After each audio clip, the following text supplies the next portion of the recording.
Have you ever stopped to think about what it truly means to grow older with purpose and meaning? What happens when you face the quiet of days slipping away, when loneliness creeps in, and memories of past times become your only companion? This video is not just about adding years to life. It is about the inspiring journey of embracing the twilight years, living them fully, and finding light amid challenges. Let us meet Ana Martinez, a 65-year-old woman who has navigated the emotional highs and lows of aging, from the simple joys of family bees to the deep pain of losing her beloved spouse and the growing distance from those closest to her. Ana's story is deeply personal, yet it resonates with anyone facing similar ups and downs as time moves on. Why should you watch this video until the very end? Because Ana's journey is not just her own. It is a mirror reflecting the shared experiences many of us will encounter as we enter the later stages of life. Through her story, you will discover how to overcome loss, build new connections, and find joy in independence. You will be inspired by the wisdom Ana gains through an unexpected friendship with Clara, who helps her see the beauty of living resiliently amid change. Moreover, Ana's journey sheds light on the tough decisions older adults often face, like moving to a retirement community, and how to approach these choices with peace, courage, and an open heart. By the time this video ends, you will walk away with a deeper perspective on cherishing meaningful relationships, embracing your own freedom, and shaping your life the way you want, whether you are 60, 70, or beyond. Ana's story will ignite a spark in you to live your later years fully, no matter what challenges life brings. Do not miss this chance to learn from someone who has weathered storms and found the strength to keep going. If you have not subscribed to the channel yet, hit the subscribe button and turn on notifications so you do not miss stories like this one. Your support means the world, and if this video inspires you, please share it to spread these valuable lessons to others. If this story touches you, leave the number 1 in the comments. If it does not, leave a 0 and share your thoughts so I can bring you even better content. Now, let us step into Ana's story. I always imagined retirement would be like a gentle painting, a time when I could leisurely enjoy peaceful days. I planned carefully, saving every penny, tending to my cozy home in a quiet town where tree-lined streets and morning birdsong greeted me daily. I dreamed of mornings spent reading with a cup of coffee, walks in the park, and days free from schedules. But life, as I have learned, never follows the picture you paint in your mind. When I turned 67, I realized that all those plans, a stable income, a warm home, familiar routines, were not enough to fill the void left by time. My family was once the heart of my world. My husband Carlos was my companion for 45 years. He had a smile as warm as sunlight and a generous heart, always knowing how to make me laugh, even on the toughest days. We had 2 children, Maria and Luis, who grew up in a home filled with laughter, lively dinners, and evenings spent telling stories by the fireplace. When Maria and Luis left home, started their own families, and gave us adorable grandchildren, I thought life was perfect. But 4 years ago, when Carlos passed away suddenly from a heart attack, everything changed. Our home, once a sanctuary of love and joy, became a place of heavy silence, as if it were swallowing me whole. Maria and Luis are still wonderful children. They call regularly, sometimes visiting with the grandkids, bringing stories of work, school, and the kids' adventures. But I feel the distance growing. They have their own lives. Maria with her demanding job at a law firm, Luis with his young family and responsibilities as a father. I am proud of them, truly, but a part of me longs for the days when our family was together, when the house brimmed with laughter and warmth. Now, the spacious rooms echo with emptiness, and each passing day, I feel a little more alone. One afternoon, as the sunset bathed the windows in gold, I sat in Carlos' favorite armchair, holding a book but unable to read a single line. The family photos on the wall, Carlos and me on our wedding day, Maria and Luis as children, vacations with the grandkids, stared at me, as if telling a story I was no longer part of. Loneliness clung to me, not like a crashing wave, but like a cold breeze seeping into every corner of my soul. I wondered, is this all that remains of my life? An empty house and memories?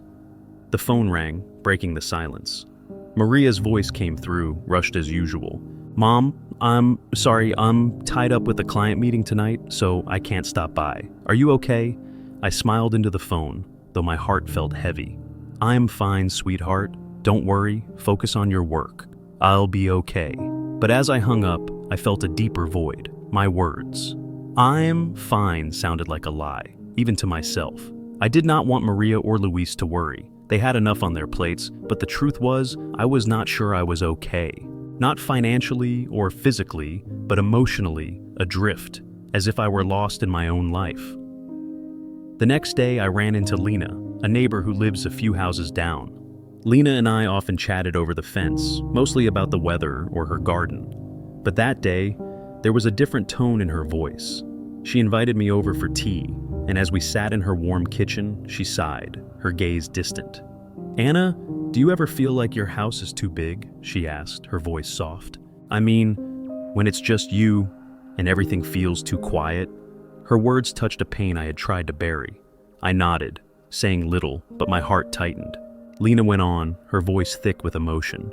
"My husband passed away 6 years ago, and my kids, they're so busy.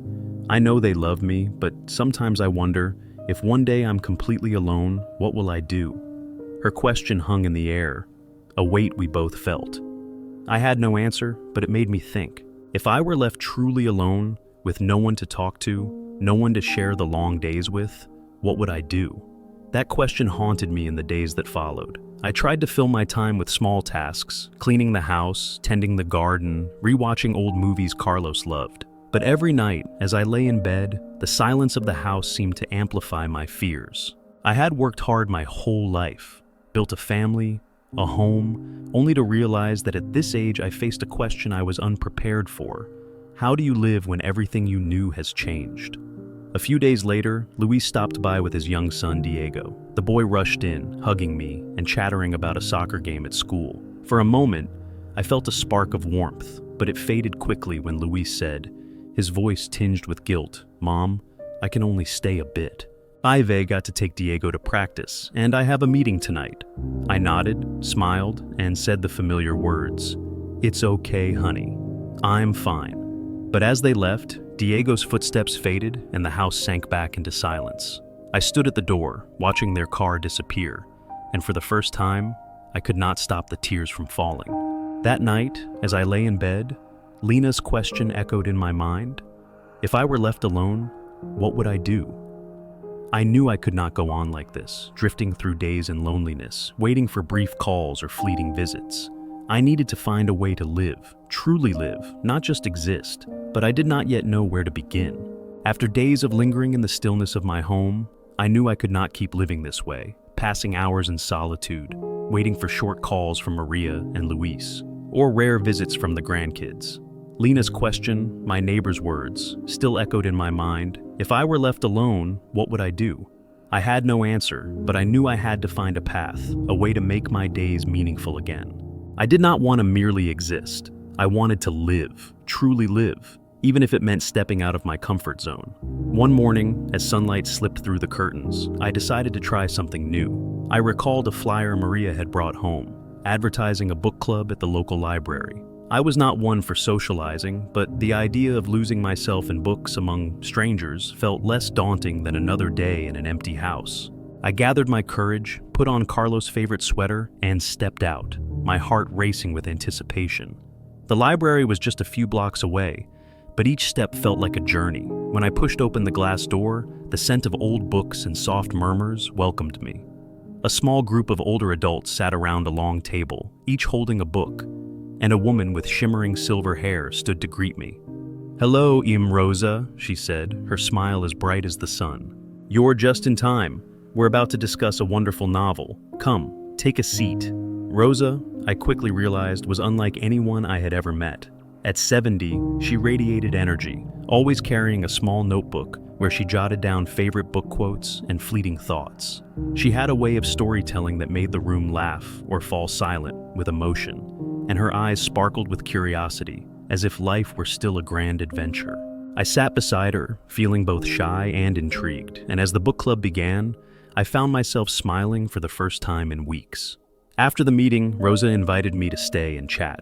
We sat in a corner of the library, sipping tea from paper cups, and she began sharing about her life. She spoke of losing her beloved sister a few years ago, and how she learned to find joy in small moments.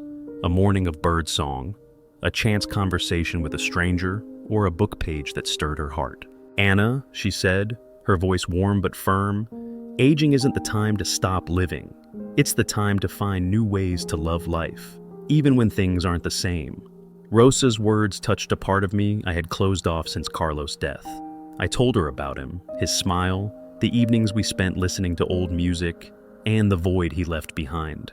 I shared about Maria and Luis, how proud I was, but also how lonely I felt as they lived their busy lives. Rosa listened without interrupting, and when I paused, she took my hand. "Anna, you don't have to fill that void. You just need to learn to live alongside it and find new things to make your heart sing." Her words were like a fresh breeze, clearing the fog in my soul. From that day, Rosa and I became friends. We started meeting regularly, not just at the book club, but also for walks in the park, tea at a nearby cafe, or simply sitting on a bench, talking about everything from youthful dreams to present fears. Rosa did not try to replace Carlos or fill the emptiness in me, but her presence brought a warmth I had long forgotten. She reminded me that even in loneliness, there was room for joy, for new connections, and for myself. One afternoon, as we sat under a canopy of trees in the park, Rosa turned to me, her expression serious. "Anna, have you ever thought about what you'd do if you were completely alone one day?" Her question echoed Lena's, but this time, it did not scare me. Instead, it made me reflect. "I have thought about it," I admitted, my voice soft. "But I don't know what to do. I'm afraid that if I lose everyone I love, I'll have nothing left." Rosa smiled, a gentle, knowing smile. "We can't stop loved ones from leaving, Anna, but we can build a life where loneliness isn't the enemy. You can start now, with small things, like the book club, like our talks. Each small step is a way to tell life you're still here, still strong." Her words sparked a small but real hope in me. I realized I had let the fear of loneliness control me, but Rosa was showing me another path, not to escape loneliness, but to live with it, to make it part of the journey. I began engaging more in the book club, trying my own notes in a small notebook, and even signing up for a yoga class at the community center. These changes did not erase the pain of losing Carlos, but they made me feel like I was moving forward, one step at a time. My friendship with Rosa brought light to my quiet days. At 67, I never expected to find joy in simple things, like a good book, a heartfelt conversation, or an afternoon walk under the trees. Rosa, with her radiant smile and little notebook full of quotes, taught me that aging was not a stopping point, but a chance to rewrite my story. But life, as I had learned too many times, never lets you linger in happiness for long. One day, unexpected news turned everything upside down. It was an autumn morning with golden leaves blanketing the path to the library. Rosa and I were in our usual corner of the book club, discussing a romantic novel she adored. Her phone rang, and as she answered, I noticed her smile fade. After the call, she turned to me, her eyes filled with emotion. "Anna," she said, her voice trembling, "my son just called. He got a promotion and wants me to move to live with his family in another city. He says it's time for me to be closer, especially with my grandchild on the way." Her words hit me like a cold gust. Rosa had become an essential part of my life, my friend, my inspiration, the one who reminded me I could still laugh and dream. The thought of her leaving took my breath away, but I knew I could not be selfish. "Rosa, that's wonderful news," I said, forcing a smile though my eyes stung. "Your grandchild will be lucky to have you. You have to go." Rosa took my hand, her gaze conflicted. "But Anna, I don't want to leave you. We've been through so much together, and I'm afraid you'll lose this." Her words tightened my heart. I wanted to beg her to stay, to hold on to our talks, the moments that brightened my life. But deep down, I knew family came first, and Rosa deserved to be with those she loved. After days of reflection, Rosa decided to move. I saw her off at the bus station, trying to keep a smile, though my heart was heavy. As she hugged me one last time, she whispered, "Anna, keep writing your story, okay? And don't forget to send me the new pages." I nodded, tears streaming down my face, and watched the bus fade into the distance, taking a piece of my heart with it. Back in my empty house, the silence returned, deeper than ever. I tried to continue with the book club, yoga, and the routines Rosa had helped me build, but everything felt lacking. The house, filled with memories of Carlos and days with Rosa, now felt like a cage, trapping me in the past instead of opening to the future.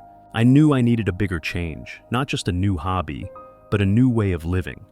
After many sleepless nights, I started researching a retirement community a few miles from town.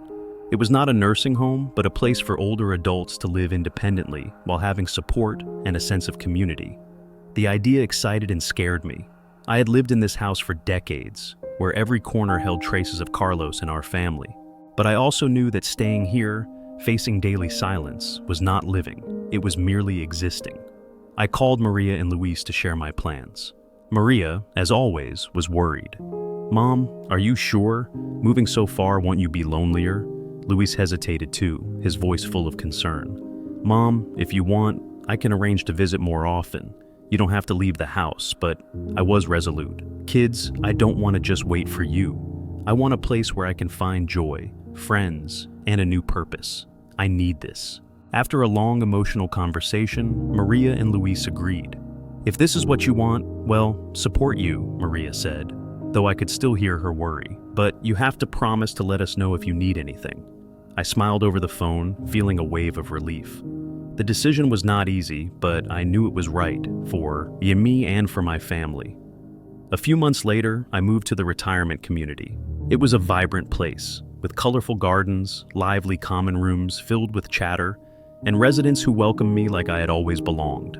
On my first day, I met Samuel, a 72-year-old man with an endless sense of humor and a passion for dominoes. He showed me around, shared silly jokes, and introduced me to a new group of friends. For the first time in years, I felt a spark of hope that my life, even in its final chapters, could still be full of color. Life in the retirement community became a new rhythm, a place where I found joy in simple things. I joined art classes, tended the community garden, and especially loved domino games with Samuel. He had a way of making everyone laugh, even on the gloomiest days, and his presence made me feel truly at home here. Memories of Carlos and Rosa lingered, but they were no longer sharp wounds. They became gentle pieces of my heart, reminding me that love, even when fleeting, leaves a lasting mark. But then, one peaceful afternoon, everything changed. I was sitting in the common room, reading a book Rosa had recommended, when my phone rang.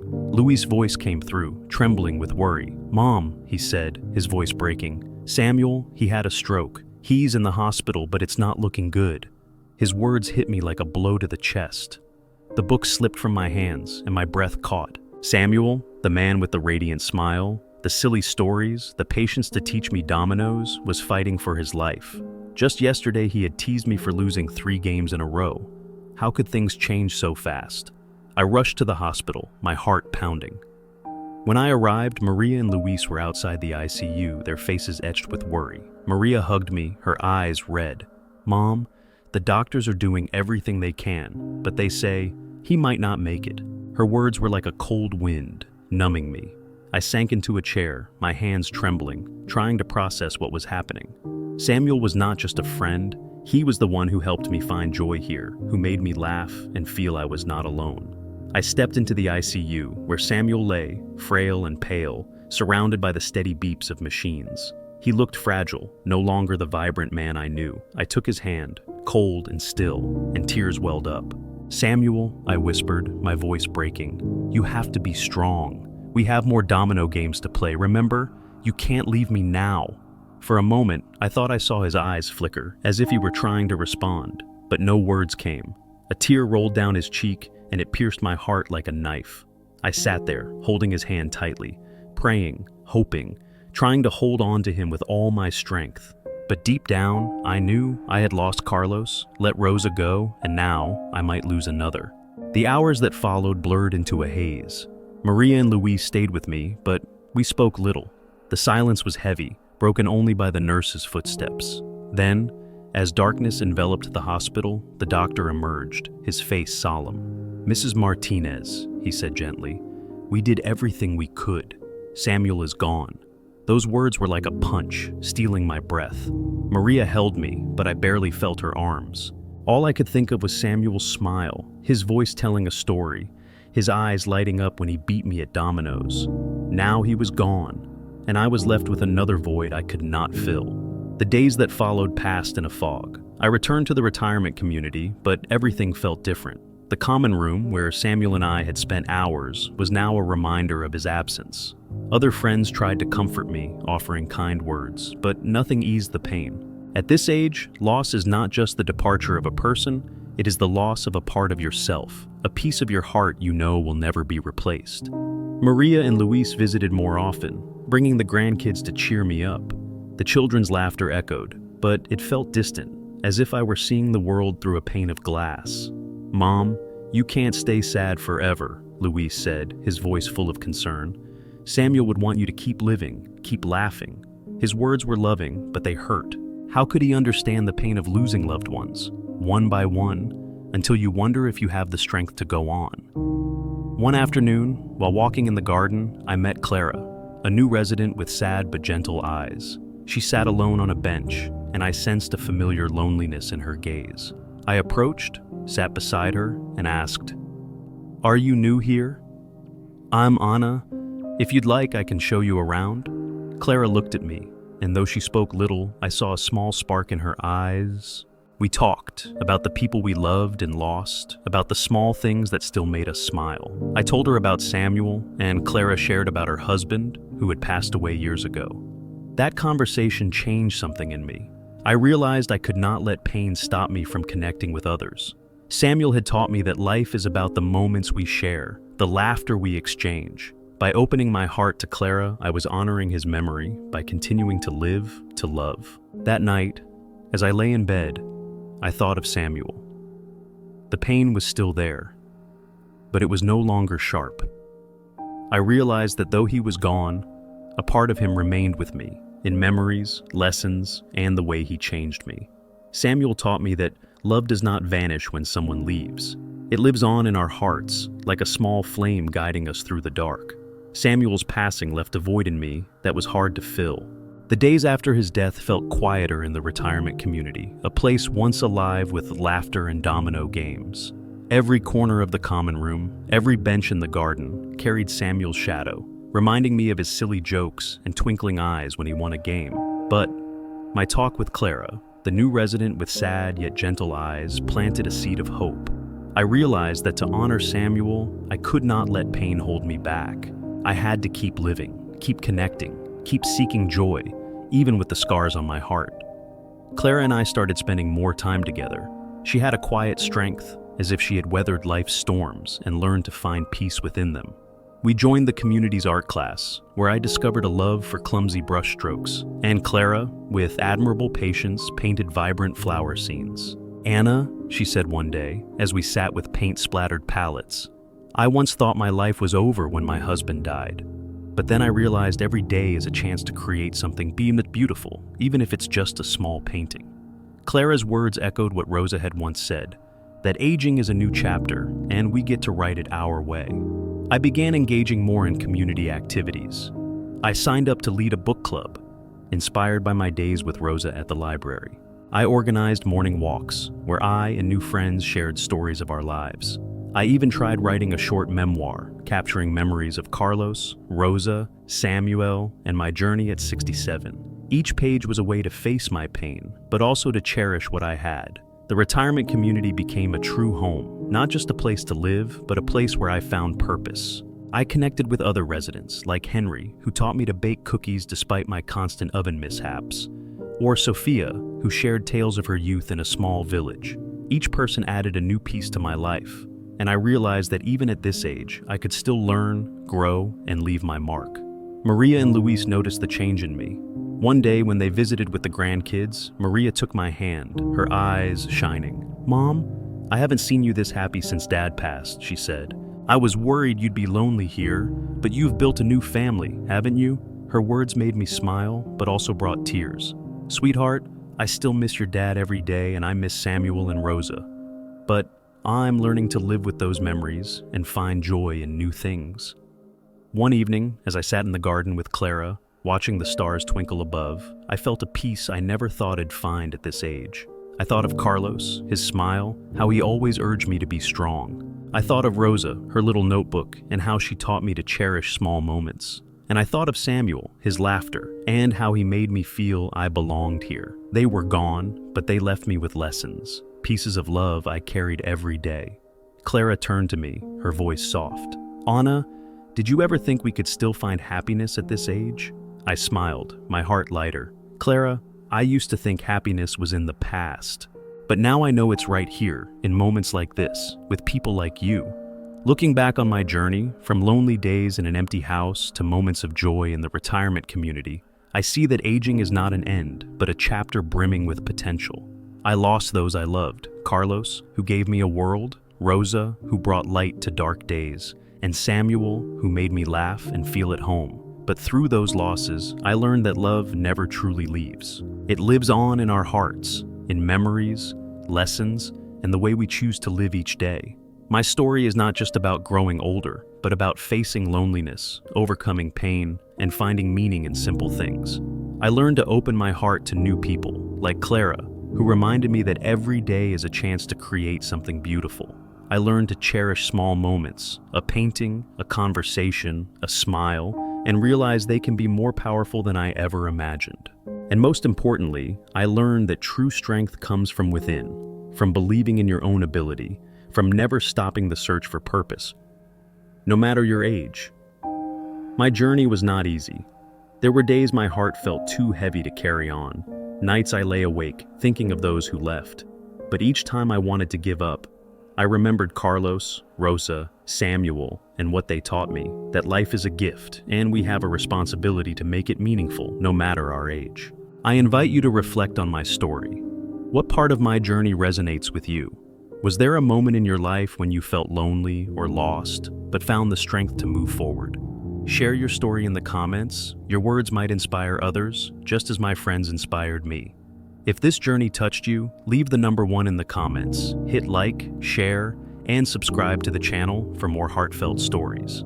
My story reminds us that aging is not a time to retreat, but a chance to explore, connect, and live fully.